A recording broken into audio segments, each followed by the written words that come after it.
And Joel, welcome. You want to introduce yourself and take it away? Well, thank you. Thanks, Eric. Hi, everybody. My name is Joel Morse. Before I start the presentation, I wanted to take a moment or two to tell you a little bit about my involvement in the hobby. I've been an N-scale model railroader since my early teens in the 70s, with typical time off for college and other interests. I got back into the hobby about 40 years ago, so I was off about 10 or 15 years. I spent my college years in railroad towns. Unfortunately, I had no interest in model railroading or railroads at all during those years, and I could shoot myself now for all the wasted hours that I lost on that. I got back in the hobby about 40 years ago when I found a model railroader magazine sitting on the coffee table at a sales call. I was doing in-home sales at the time. I picked up the magazine, I looked at it and said, hey, I used to be interested in this. I opened the magazine, I said, holy cow, I'm still interested in this, and off I went.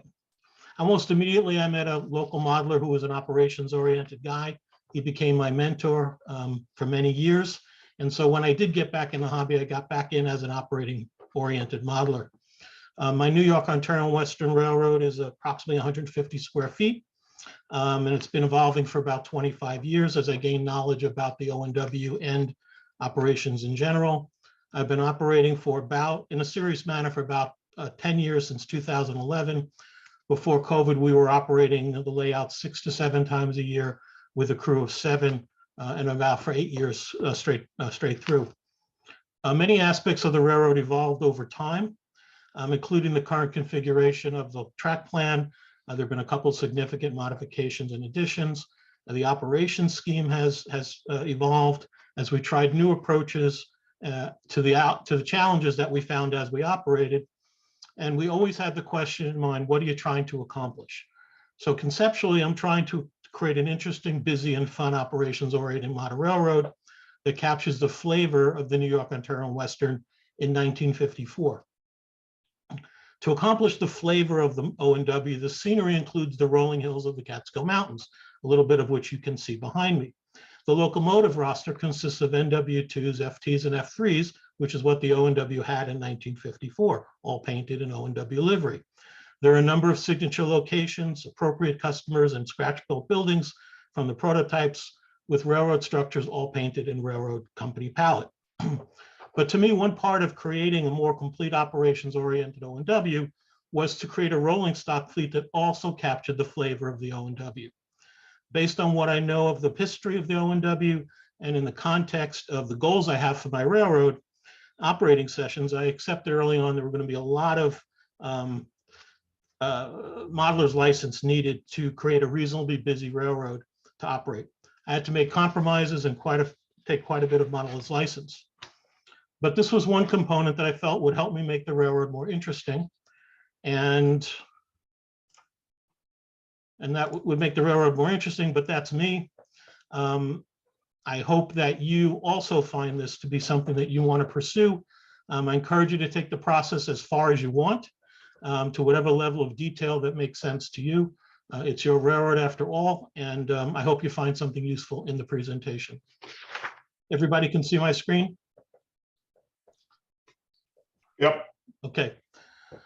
So let's get to the presentation. Today I'm going to walk you through the process I went through to create a realistic prototype fleet for operations. Once I decided I thought it would enhance my enjoyment of operations on the railroad. This process can be useful whether you're interested in creating a fleet based on a specific prototype, whether you're proto-lancing, or simply a fleet that makes sense for your freelance railroad, wherever it is and whatever it does. This process will help you focus on obtaining the appropriate rolling stock for your railroad and avoid the costly mistake that many of us make, including me, of buying stuff that we think is cool, regardless of the fact that it has nothing to do with your actual operations process, concept, or the railroad you're working with. I'll cover what information I think is critical to the process, where I found it, where you might find it, how I used it, along with other details to create what I hope is a passable reflection of the fleet that would have served the O&W. Okay, so there are basic questions and basic considerations that I believe are critical in creating a realistic rolling stock fleet, regardless of whether, again, you're prototypically based fleet or, as I did, or creating a fleet that's based to support your freelance railroad. Doesn't matter. These questions and the ones that follow are essentially the what, when, where, why, and how committed are you to the vision? Without this direction, the answers to these questions, there is no way to create a prototypical or realistic based fleet. When I say realistic or prototype based fleet, I mean a fleet that contains the appropriate car types to serve the railroad's customers and which have road names in appropriate proportion for your railroad based on the answers to these basic questions. You may or may not have considered these questions depending on where you are in your journey towards operations on your layout. I also believe these questions should be answered very early in the concept and design phase of any modeler who's building a layout for operations. I'm not going to read the individual slides except where it's important. Everybody's, I'm sure, reading them while I'm talking. But this second set of questions is sort of a drilling down a little further of the answers to the first set and will lead you closer to creating a realistic fleet. What kind of railroad are you modeling? And what that means, and I guess this one I'm going to read. What I mean by that one is, are you modeling a branch line? Are you modeling a main line? Are you modeling a subdivision of a main line? Are you modeling a railroad that has a lot of customers along the line? Or are you modeling a railroad that mostly has overhead traffic? That's going to influence what you're doing. What kinds of customers does the line serve? What are the raw materials? What kinds of cars and so forth? The last one, how large can the fleet be? And we'll do that at the end, talk about how you determine how many cars might be on the railroad. The answers to the questions will determine what information you need to model a fleet that meets your goals. Identifying this set of questions for your railroad and how to both find, interpolate, and incorporate the answers into your layout concept is what the rest of the presentation is about. So my basic answers. I modeled the New York, Ontario, and Western between Sydney and Walton with the Delhi branch and Interchange with the DL&W. It's 1954. Where in the world? The Catskill Mountains of New York. The main commodities, coal, dairy, food products, canning, and so forth. Much of this is personal preference combined with practicality of modeling certain aspects of the railroad. And these will, of course, be different for you than they are for me. My answers are different, obviously, because of what I model. None of your answers need to be prototype based, but generating this basic information will keep your efforts moving forward coherently. And coherently is a word I use a lot when I talk to people about model railroad design and or operations. It should be coherent, it should make sense. When an operator comes to your house, you should understand what you're trying to accomplish. It should be pretty obvious. So this list here lists all the things that I was trying to accomplish. Commitment to prototype, I have a high commitment, but I'm more important in the operational interest than I am in modeling the O&W as it was in 1954, which was essentially, a train a day, which would be a very boring operating session. Modeler's license, again, I will take whatever modeler's license I need to get the operations that I want. Where did I find the information? How did I use it? Well, to do all that, we're going to look at my decisions and along the way talk about what information I found to answer my key questions and how I used it. I'll discuss examples of how I did that. And finally, I'll talk about what I would do differently and then answer any questions you might have. So first, let's talk about where you get the information. And some of this is obvious, and most of you probably are using these sources. Because the railroad I model, I used every one of them except the last two, which are new to me. These were identified for me by someone who listened to my last presentation on this subject and said, oh, by the way, there's these other two sources you could look at. And so I wasn't aware of these. You may not need to use all of them. You may need some of them. It'll depend. I'm fortunate the O&W has a very active and knowledgeable historical society, as well as individuals with a real love affair for different aspects of the O&W. What you see up here is just a sampling of my O&W library, some of which were published by the Historical Society, others which were not. There's plenty of detailed information in the Historical Society archives on just about any topic you could find and what you can think of, and I suspect that's true of pretty much every historical society. By the way, the first book that came up, Railroads You Can Model by Mike Schaefer, actually introduced me to the O&W, even though I spent my entire childhood summers in O&W country, basically 15 years after it was abandoned. And the book shown here, Walton and Delhi Branch on the O&W, consists of 2 volumes. This is volume 1. by Mark Kinnaw. This is a very complete 2-volume book about exactly the area I modeled. Unfortunately for me, it came out about 20 years after I started the layout and was already done. So I learned a lot of stuff I did wrong and learned a lot of stuff I could have done differently, but so it goes. The New York Ontario Western's a 541-mile Class 1 railroad linking Weehawken, New Jersey, with the town of Oswego on the south shore of Lake Ontario. Why the O&W? As I mentioned, because I spent my summers in the Catskill Mountains, and it's a beautiful area to model, rolling mountains, plenty of creeks and rivers, picturesque towns, and the railroad is an interesting subject as well. Obviously, I can't model the entire 541 miles. So why did I choose the portion of the railroad that I did model? On this map, the green area is the visible part of the layout, which represents about 23 miles between Walton and Sydney, and then the 16-mile long Delhi branch. Layouts, 2 staging yards on the O&W are Norwich, north of Sydney, and Kedoja, south of Walton.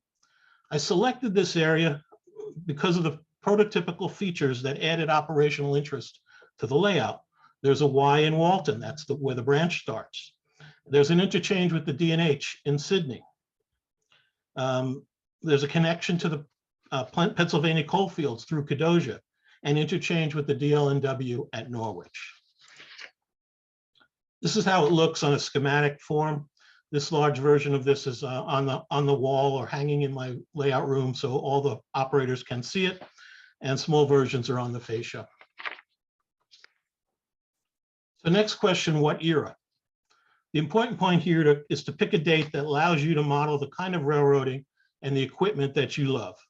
I think most railroaders select an era because of the types of locomotives working at the time. And that's what partially drove my decision. Why did I choose 1954? Well, since I'm proto-freelancing, I went to the O&W history and looked at what my choices are.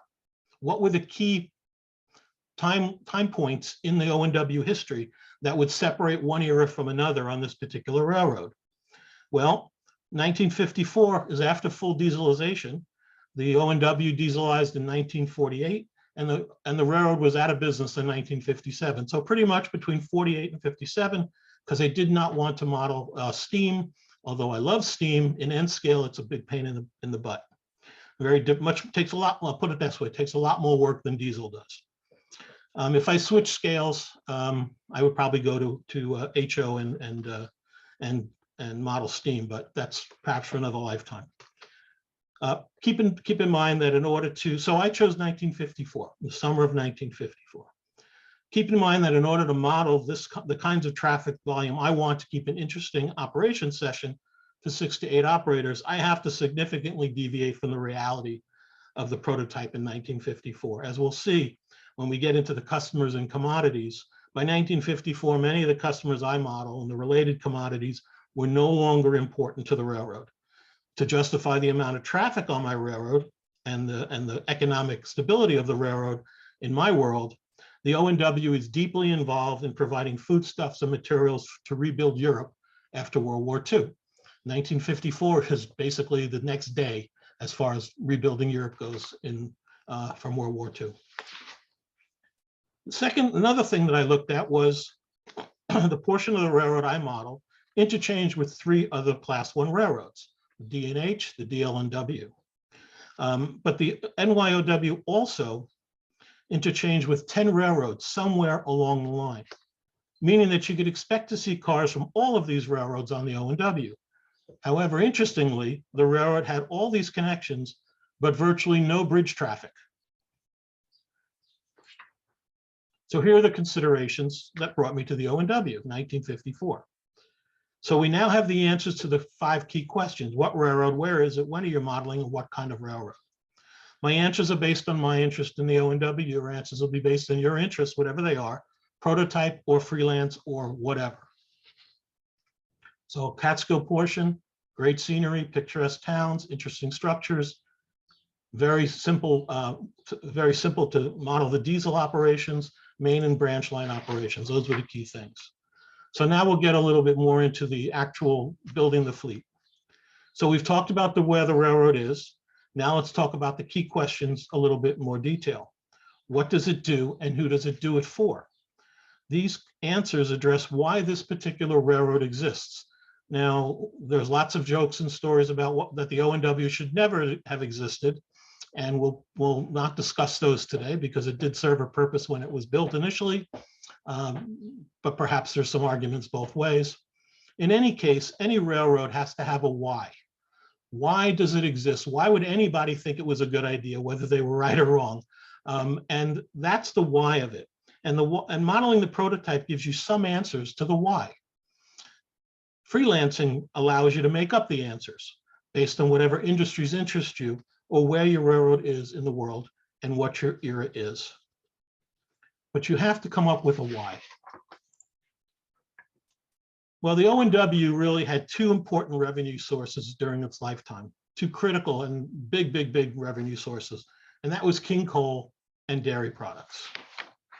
During the early part of the 20th century, the New York Internal Western hauled 3.5% of the anthracite in the region, which seems like a little piece, but there were only 4 or 5 railroads that hauled more. So although it wasn't a big piece of it, it was a big player in a small pond. But by 1954, the business was a shadow of its former self. But I like coal drags, so we are shipping coal to Europe, and I have a lot of coal traffic on the layout. The Catskill Mountains are also a major dairy region for New York City and the East. And the New York Internal Western was one of the top 3 milk haulers for New York City. But again, well before 1954, the dairy business was done for railroads. But I like to model railroad dairy traffic because I like it. And we ship a lot of dairy products, most importantly, condensed milk, to Europe. So there's dairies on my railroad. So coal and dairy products were important to the O&W. So customers and cars appropriate for those products are included on the layout. And those are pretty obvious, right? Coal hoppers and reefers and or milk cars. Pretty obvious rolling stock choice for those. But if I was modeling a prototype of freelancing in the Pacific Northwest, the questions would be the same: why, what, where, who, but the answers would all be different. In addition to coal and dairy, there were also significant other types of and less obvious types of commodities and customers. This list here is only a few, and this is pretty much what I focus on as far as the commodities on my railroad. Bluestone quarries, if you've ever been to New York City, the cobblestones and the granite curbs that you see in New York City all came from the O&W and upstate New York. Wood chemical manufacturing is essentially a turpentine and similar types of products which were originally made from wood. Furniture and wood products, paper product manufacturing, textiles, and summer passengers to the Catskill Mountains. All important revenue sources for the O&W. But there are other sources and there are other types of business about the O&W that wasn't obvious to me. So using the NMRA OpSig website, I was able to track down a number of customers along the O&W. Some in Sydney, as you can see on the right, which are modeled on the layout, and others where I used the commodity and shipper information, but located them in a different town. For example, Scintilla, about 5 from the bottom here, was one of the largest producers of magnetos for airplanes during World War II, and was located in Sydney it's located in Sydney on the layout, and was located in Sydney in real life. Same with Keith Clark Company, paper products. They were in Sydney, and they're in Sydney on the layout. However, the Broad Street Warehouse and L.J. Harvey Company were in Utica, but on the railroad, they're now in Shelleysburg. Modeler's license comes into play in determining which of these and the many other customers will be modeled, how accurately, both in size and location on the layout.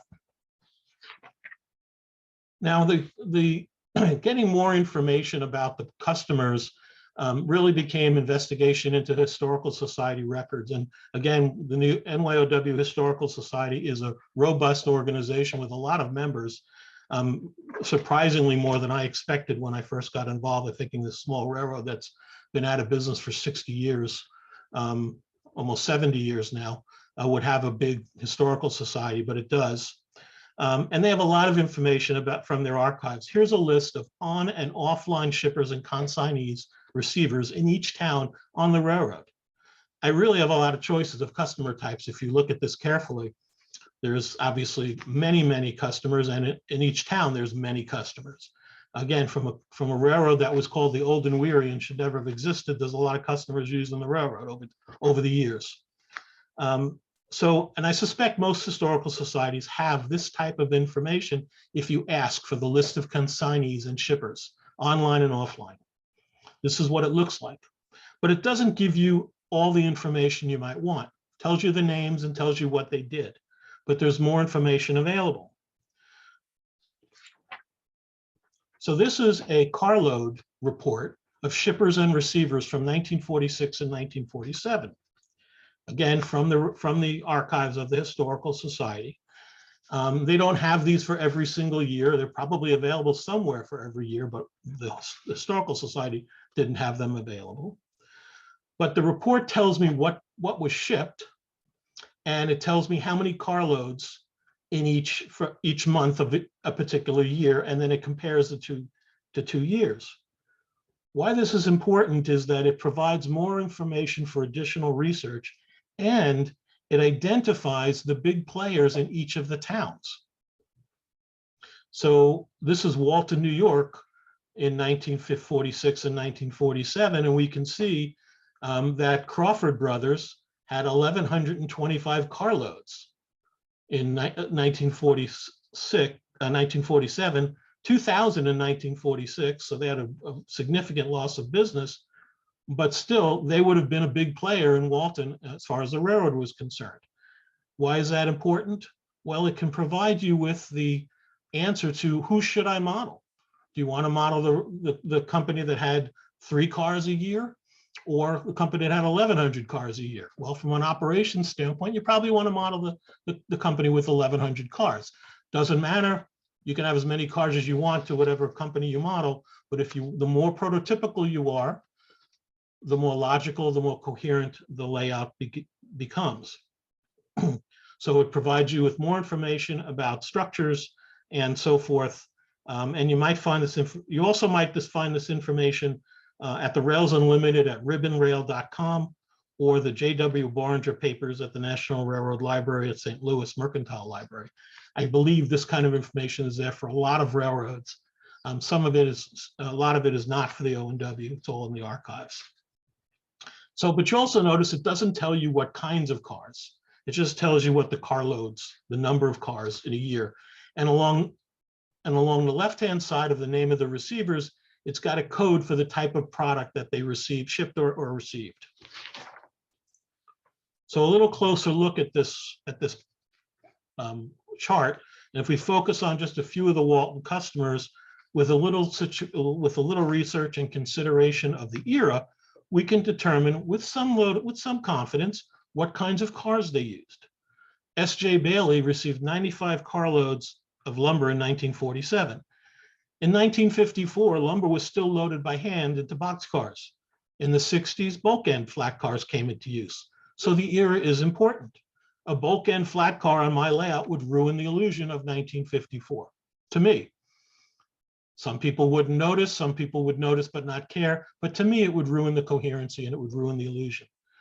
W.H. Austin, oh, by the way, lumber is number 16 on the table of commodities. W.H. Austin received 19 loads of livestock, probably cows, since this is dairy country, maybe horses, maybe some sheep, and those 19 cars were almost certainly stock cars, and probably standard stock cars. Now, I didn't go into the research of whether sheep were shipped in 1954 in different stock cars than cattle, but they may very well have been, and someone who cares more about that than I do might have researched that. You know, I have a level of interest, and after that, I don't care anymore. So from the outside, you really can't, well, again, I can't tell the difference between a cattle car and a sheep car, but I'm sure there's somebody who can, and a hog car as well. Breakstone, number 3 here, is a dairy with 71 cars in 1947. Here we can assume there were reefers or milk cars coming to Breakstone, plus some box cars for bottles and other items. And then that we would assume that there was either some cold refrigerated stuff leaving, milk, and butter, and cheese, and also some empty box cars leaving. So you can use this information to help you decide which customers you want to model, and then from there, what kinds of cars you would want to be utilizing.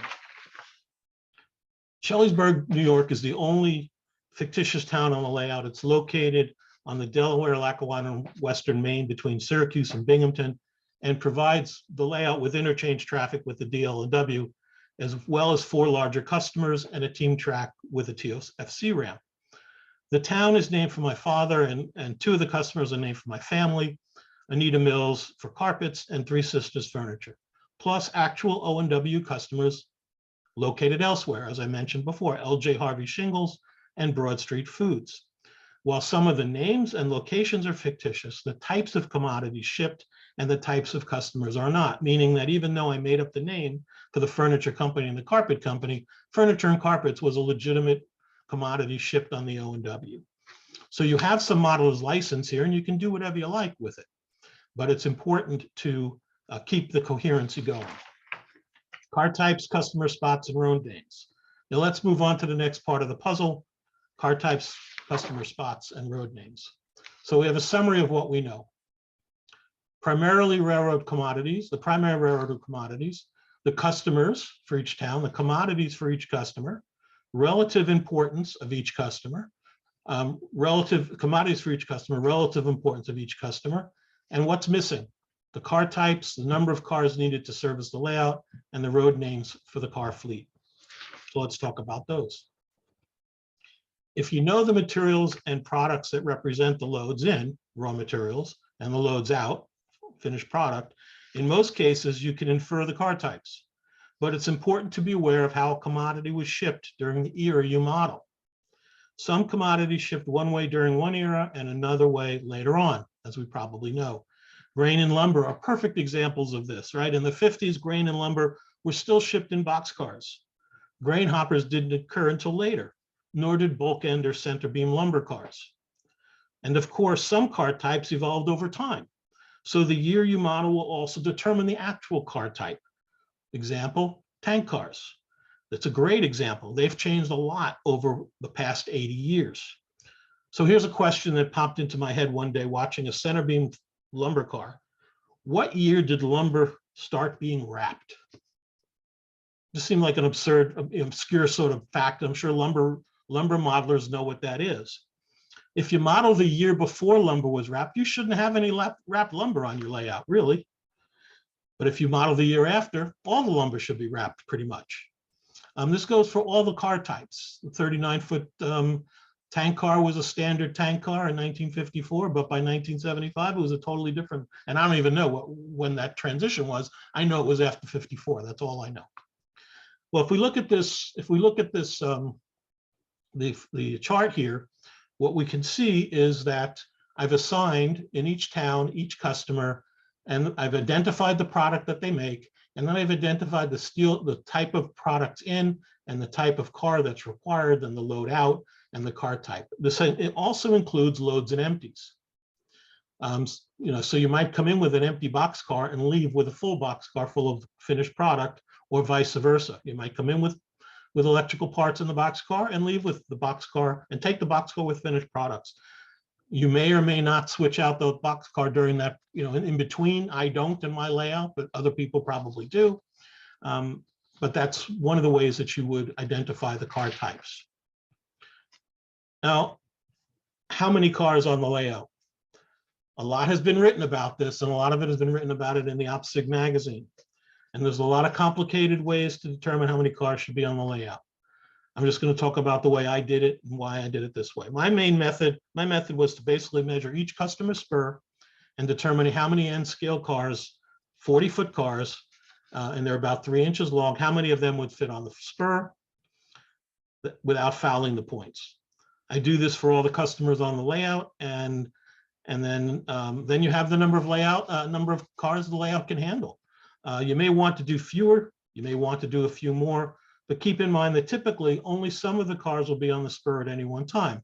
Some will be in transit, some will be in staging, some will be classification yard, waiting to get on a train, or on a train on the way. Note that your yard, in my opinion, yard capacity and staging tracks are not counted as part of this calculation. Similarly, overhead traffic that does not pick up or set out cars on the layout would not be counted. Those cars only impact your staging capacity, so you can ignore them for this calculation. So the next step is towns and shippers, and then how many cars on the spur.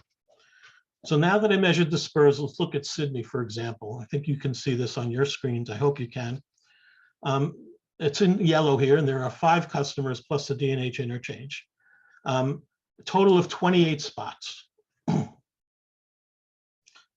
Town, so you see here the town, the industry name, the product, loads in, loads out, car type, car capacity, and the number of waybills. I'm going to ignore the number of waybills because that's part of, again, somebody identified a way to do that. I used it here, but it really doesn't have anything to do with how many cars. What is important, I think, to notice is in the car capacity, you'll see 1, 1, 0.5, 0.5, and 3. So what I did was look at the different types of cars and assign a proportion of the spur to each car type based on my determination of the frequency of that car being delivered to the siding, to the spur, to this customer. It's really not a scientific method. In fact, at this point, I don't even use flat cars on the layout anymore because I couldn't get them to stay on the layout. So for Bendix, which is Scintilla, same company, different name years later, I had a capacity of 6 cars, and I divided that capacity among the flat cars, gons, hoppers, tank cars, and box cars. Again, very seat of the pants, no real scientific basis for this, but I ended up with 6 cars. So with the hopper at a 0.5 would be there half the time, and the other half of that time would be taken up by a tank car. So that's the process for creating the number of cars and the number of each type of car on the layout. So I know I need 1 tank, I need 1 flat car or 1 gondola for Bendix. I need 3 box cars for Bendix, 3 box cars for Keith Clark, half a box car for the team track, 3.5 box cars for the team track, 5 and then 3 box cars rather for Lion Brothers Furniture. So if you do that for all the customers, you then can determine how many of each type of car you need on the layout to service your customers with the type of cars that they need for their commodities and their finished products. That's the concept behind here. Exactly how you do it, that's sort of up to you. But this is the way that I did it. It made sense. It still makes sense. I may actually have more cars on the layout than I should, but that has to do with things that happened since I originally put the cars on the layout more than anything else. So now we know what kinds of cars, what types of cars should be servicing the customers. And we have a way to determine how many cars should be on the layout to service those customers. The final step is determining what road names should be on the freight cars we concluded should be on the layout to serve our customers. And then what proportion should each road name be? Obviously, if you're modeling the Penzi, it's going to be 90% Penzi. But I'm not modeling the Penzi, I'm modeling the O&W. So while there will be Penzi cars on the railroad, they're not going to be the majority of them. So if you recall from earlier in the presentation, we talked about the fact that the O&W interchange with 10 railroads. These interchange railroads are in no particular order in this slide. I organized this way because it looked nice to me. But notice though that there are a few locations where there are multiple railroads interchanging on the O&W.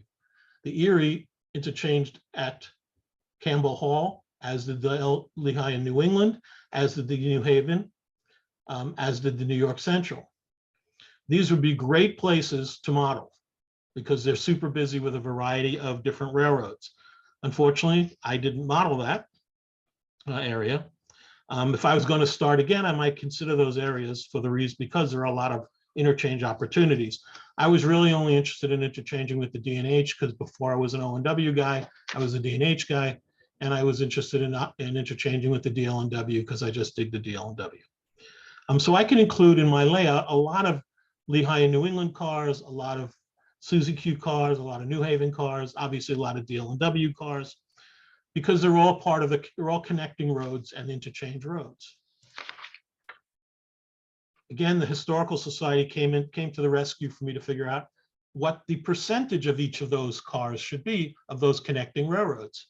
So I found a report called Interchange Traffic Report. And it basically told me how many cars of each of those railroads, or each of the railroads listed here, of the connecting roads were on the railroad that year. And so I basically took these numbers and I created a percentage for each of the connecting roads. I calculated the percentage each connecting road contributed to the interchange traffic on the O&W. And then I created a percentage of each based on these numbers. Well, at the last presentation, someone asked me how come there was no Pennsy on this list. And the answer is that Pennsy didn't connect to the O&W, but Pennsy cars were everywhere. So there would probably be some Pennsy cars on the railroad. So this table is simple Excel table. I applied the prototype percentage of each connecting road to the total number of cars I calculated for the O&W, my O&W, and then divided that number of cars up amongst the car types of cars that I needed to service my customers. Whatever cars I did not have, I filled in with other road names. In other words, if I had a DLNW boxcar, that went on the railroad, but if I ran out of boxcars of the railroads that were connecting roads, I might have thrown on a Rutland or Western Maryland or an Avagorian defeated car because I think it's cool. And so there's different road names, even though they're not part of the connecting road, just like the Pennsy is listed here as number 5. Excuse me, it's number 4 on the percentage, but it didn't connect, but Pennsy was everywhere, so Pensy's on here. So, but the majority, if you look at this, the majority of this up from basically the New Haven up are all connecting roads except the Pennsylvania Railroad. So this is the distribution of cars of these railroads, road names on the layout. At least it wasn't when I made this. It's modified since then, but this was the basis of the distribution of cars. So when you look at the O&W in California, my railroad, you will see this type of a distribution. You'll see O&W cars, you'll see private cars, which are mostly milk cars. You'll see a lot of DLW, you see a few Pennsylvania cars, you'll see a lot of Norfolk, Suzuki cars, a lot of DLW cars and so forth, and fewer as you get further away from O&W territory. Well, so that concludes the presentation. And what would I do differently? I would, a lot of that information that I shared with you today, I didn't discover until later on in the process of building the layout. Like the layout was built, and then part of the evolutionary process of getting in the operations and fine-tuning the operations and improving the operations, I found this information and began to incorporate it into the operating scheme of the layout. I also would have done more research about the customers before construction and track planning, so I would have had room to accommodate the kinds of customers that I now know were important customers in the O&W, which I did not know when I started construction 25 years ago. You don't want to get analysis paralysis, but there is a point where it makes some sense to do a little more research. And of course, that book on the book that Mark Knaub wrote about the area that I model, I would have waited 25 years for that book. So, oh well. Okay, so that concludes it. Eric, do you want me to relinquish my sharing, or do you want to? No, that's fine for right now. There's a couple of questions in the chat. First one, so you had a page about the carloads and LCL. What is the rod and Ford in Walton under the carloads and LCL? What is the, sorry? Rod, R-O-D, and Ford, F-O-R-D, in Walton under the carloads. Do you want to flip back to that slide?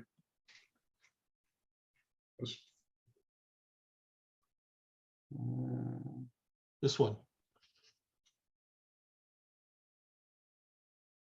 Yeah. Oh, you know what it is? It's not rod. It's maybe rod up at the top. Is that received and forwarded? Received and forwarded. Sorry, it's received and forwarded. Yeah, sorry. Yeah. Yep. The Rich Randall had it right. Yeah. So sorry. No, that's fine. And Tom is asking about approximately how many total freight cars did you need for the industries the layout serves? Initially about 189. I have since reduced that down to about 140. Mostly because of yard capacity, the ability to move cars through the Walton Yard, which is the main yard on the layout. I had too many trains and too many cars, and so I removed cars from the layout to reduce that. Got it. And David says loves his humor during the presentation. So I'm a lot funnier. I'm not funny in person too, David. Just saying. all right. Any questions from anybody else? And feel free to unmute yourself and ask if you'd like.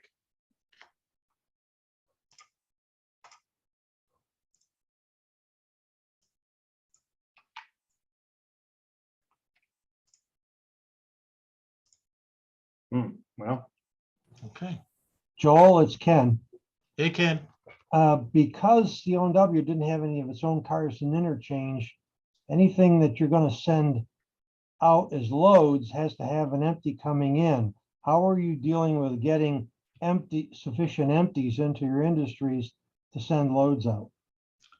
I ignore that problem.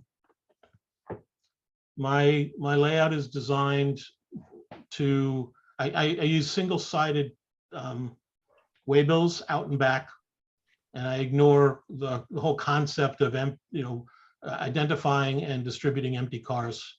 I don't worry about that. Part of my model is license and my commitment to fidelity. Did you renew that this year? Yep. When in doubt, it's my railroad, you know. Exactly. It's complicated enough to get the thing to operate the way I have in my mind. But at some point I had to say, I can't figure that out. I'm not going to bother with it. Yep. In fact, Ken, it's one of those things that I may do ultimately when I have time to worry about, I still work full time, more than full time. It's one of the nuances that I may get to at some point. So there's a question about when looking for a specific road, did you always find what you were looking for? Did you have to do any custom lettering? Well, luckily, Micromark used to make O&W lettering in HO&N. So I bought, anytime I can find that, I buy it. But I have local guys who do my painting for locomotives. I do my own cars if I need to, but I have local guys that do the painting. Intermountain did issue some O&W factory painted locomotives, FTs and F3s at one point, maybe 15, 20 years ago now, I guess. But yeah, that's a challenge. If you're freelancing, that's a challenge, right? To make up your own road name and all that sort of stuff, do all that decaling. Yeah. Yeah, I mean, just not even, I mean, I do Canadian Pacific, and just, shoot, 30 years ago, there was no Canadian Pacific. I mean, you couldn't find the stuff. Now it's, because CP has gotten so big, it's a lot easier to find. So let's see, another question. How many yards do you have on your railroad? There's one main yard, and that's the Walton Yard. It is overly important on this railroad than it was in real life. That was an accident of construction and stupidity on my part. The division point in this area is actually the Sydney Yard, but the way it was designed wouldn't accommodate any more than is in there, which is a few industries. So Walton is the main yard, and in fact, if you give me back the screen share, well, I guess I have a couple. If you give me back the screen share, I'll show you the. You can still share. Yeah, okay, I'll show you the. Can you guys see my screen now? Yep. Okay. So this is the Walton Yard and the Walton engine facility. This is about half the layout. there's staging behind this panel. And then the next slide, this is Walton, and then there's another half a layout here. So Walton is the only yard that we have, and it is extremely busy, both due to the number of trains that come through there and also to the constricted nature of the space, and also to some design flaws that we are working out over time. The Walton Yard doesn't look anything like it looked the day it was laid originally. It's actually totally different.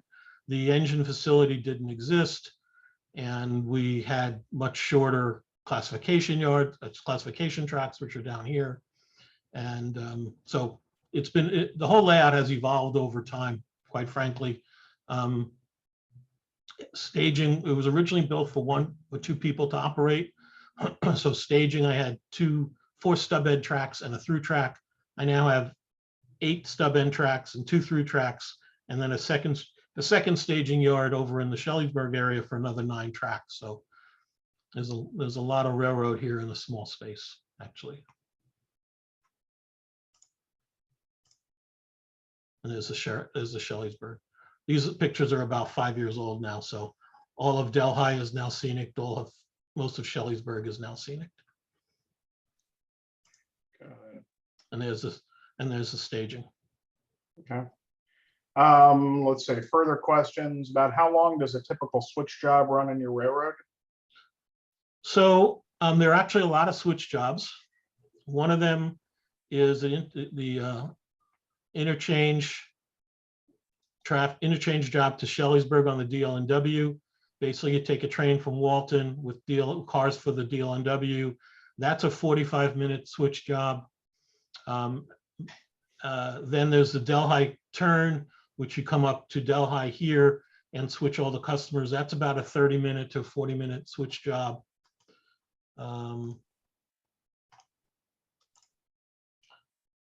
Then we also have basically a local that runs from Walton all the way around up to Sydney and comes back. So that switches Sydney, Maywood, Merrickville. So that's typically about a 30-minute to 40-minute switch job.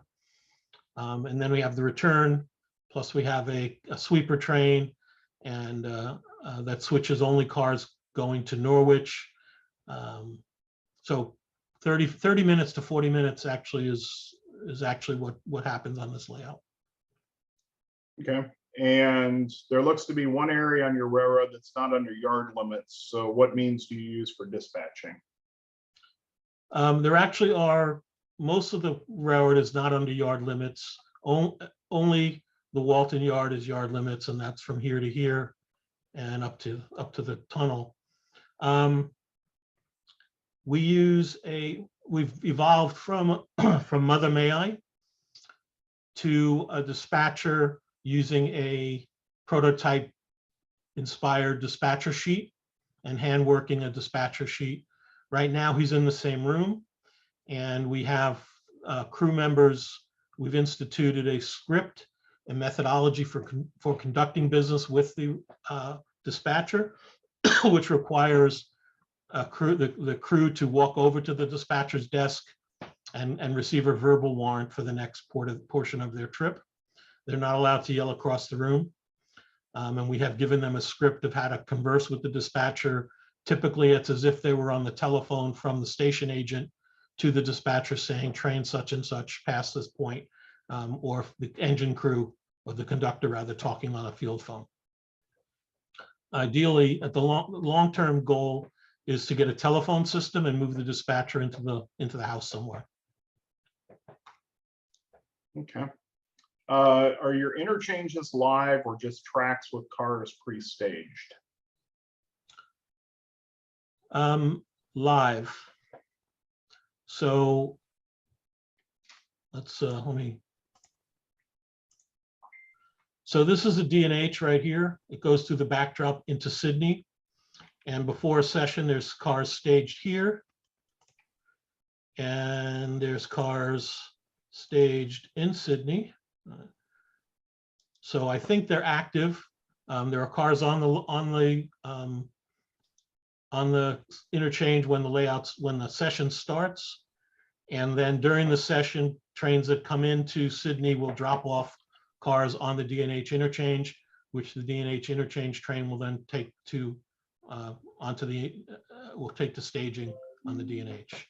So I think I believe it's active. And same thing with Shelleysburg.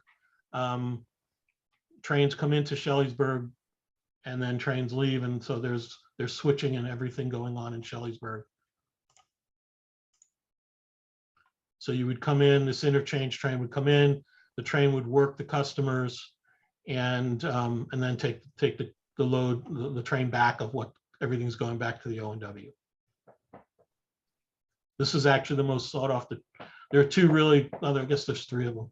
This job is very sought after by the operators because you're basically by yourself, no one bothers you. Delhi is another one because you're at the end of the branch line, so no one bothers you except the other guys in the aisle, which is unfortunate, but the reality of life. And then the Sydney turn is a good one that people like to do. Joel, it's Ken. That was my question. What I was wondering was, do you have a D&H train come in with the interchange cars? Or are the cars just spotted by themselves? No, the interchange, we bring D&H comes in with cars, switches those out, works Sydney if there's cars for Sydney. Otherwise, it puts them on the off-spot track to be picked up by the next local working Sydney. And then the local drops off cars on the interchange for the D&H to take back with them. Does that answer your question, Ken? Okay. One more question here. Is there an average length for your trains? I'm sorry? What's the, I guess, average or the maximum length for trains on your railroad? So when we designed the layout, we designed it for 10-car trains plus a caboose plus a double-headed. So about three, a little over, I think 4 feet, I think is what it is. There's only a couple of places to pass. There's only a couple of sidings long enough to pass trains. Trains that go directly from Walton into staging are allowed to be bigger. From Walton to staging are allowed to be longer because basically you come out of the Walton staging and Walton Yard, and you go into the back, through the backdrop into Kedosia. And those trains can be longer if the yardmaster wants to make them longer, up to about 14 cars. Unit coal trains can be up to 14 cars because they're 33-foot hoppers, so they don't overwhelm the sidings. Once in a while, we get a train that's a little longer than it should be. Typically, it's a coal train. And then we enjoy a saw-by every now and then. But we don't like to live with saw-bys as a regular thing because they make everybody nervous. Yeah. But basically the size of basically the siding determine the number of cars on the train. So similarly to taking cars from Walton to Kedosia staging, similarly cars from Walton to Shelleysburg really come out here and go right onto the DL&W branch line. So, or the DL&W line. So those trains also can be more than 10 cars because there are no sidings that they have to take. But 10 is basically what we designed the layout for. Okay. And how long is a typical operating session? 3-4 hours? No, it really runs until, so we do not use a mole in the staging yard, So when we run out of stage trains, now remember I have, 17 staging tracks, basically. 10